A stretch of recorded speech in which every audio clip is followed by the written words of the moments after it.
Buni qarang, minivan ko'rmaysizlar. Men javob beraman. Yagona-yu bir dona bu rangidan. Orqasini dizayniga ham bitta fikrlarni kommentariyada yozib qoldiringlar. Zadniy kameragami ega?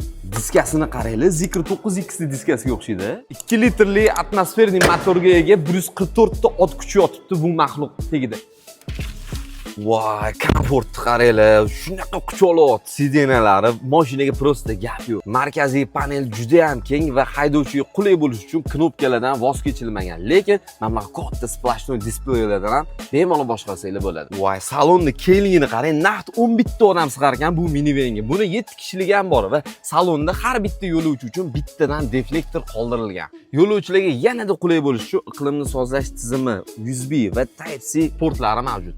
Bu mashinamizni hech qanaqa bank aralashuvlarsiz, foizlarsiz, boshlang'ich 35% ni oldindan to'lab, 36 oygacha o'zini narxini bo'lib to'lasangiz bo'ladi. Xususiy maktab, xususiy bog'cha, liniyada yuradigan va travel agentsiyasi bor biznesmen akalar bu mashina aynan sizlar uchun va bu rangidan bitta dona. Agar yanada to'liq ma'lumotga ega bo'lish uchun kommentariyaga bar so'zini yozib qoldiring.